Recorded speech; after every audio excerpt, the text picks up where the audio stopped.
শেষ দিনে সংসদ নির্বাচনে দাঁড়াতে উৎসবমুখর পরিবেশে মনোনয়নপত্র সংগ্রহ এবং জমা দিলেন সম্ভাব্য প্রার্থীরা।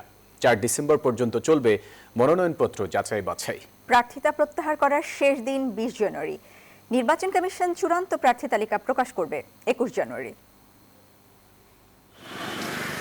সংসদ নির্বাচনের মনোনয়নপত্র সংগ্রহ ও দাখিলের শেষ দিনে সকাল থেকে রিটার্নিং ও সহকারী রিটার্নিং কর্মকর্তার কার্যালয়ে ভিড় দেখা যায় প্রার্থী ও কর্মী সমর্থকদের।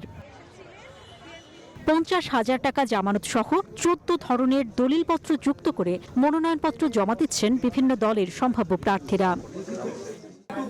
সোমবার সকালে সেগুনবাগিচায় ঢাকা বিভাগীয় কমিশনারের কার্যালয়ে ঢাকা 17 আসনে বিএনপির ভারপ্রাপ্ত চেয়ারম্যান তারেক রহমানের পক্ষে মনোনয়নপত্র জমা দেন বিএনপি চেয়ারপারসনের উপদেষ্টা আব্দুস সালাম ও আমিনুল হক। দেশনায়ক তারেক রহমানের পক্ষ থেকে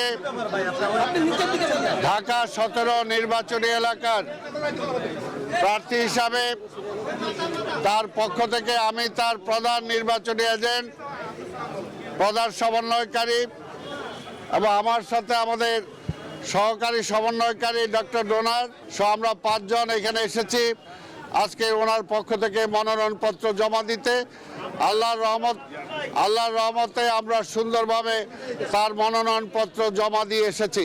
এদিকে মনোনয়নপত্র জমা দেন ঢাকা 13 আসনের বিএনপির প্রার্থী ববি হাজ্জাজ, ঢাকা 15 আসনের বিএনপির প্রার্থী টানা তৃতীয়বার অর্জন করেছে দেশের সেরা সুপার ব্র্যান্ড স্বীকৃতি বসুন্ধরা টিস্যু শফিকুল ইসলাম মিল্টনও। নাসির উদ্দিন পাটোয়ারি ঢাকা 8 আসনে মনোনয়নপত্র জমা দেন। এছাড়াও জামায়াতে ইসলামীর আমিরের পক্ষে ঢাকা 15 আসনের জন্য মনোনয়নপত্র জমা দেন দলটির সহকারী সেক্রেটারি জেনারেল মাওলানা আব্দুল হালিম। কৌশলগত কারণে আমরা নির্বাচনী মার্কা ধানের শীষ নিয়ে নির্বাচনে যাচ্ছি।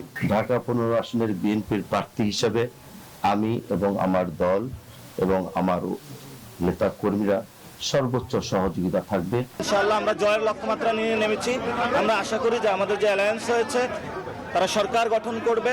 ডাক্তার শফিকুর রহমান সাহেবের পক্ষ থেকে আপনাদেরকে এবং আপনাদের মাধ্যমে দেশবাসীকে সালাম এবং শুভেচ্ছা।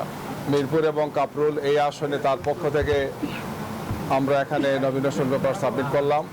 30 ডিসেম্বর থেকে 4 জানুয়ারি পর্যন্ত চলবে মনোনয়নপত্র যাচাই বাছাই। প্রার্থিতা প্রত্যাহার করার শেষ দিন আগামী 20 জানুয়ারি। নির্বাচন কমিশন চূড়ান্ত প্রার্থী তালিকা প্রকাশ করবে 21 জানুয়ারি।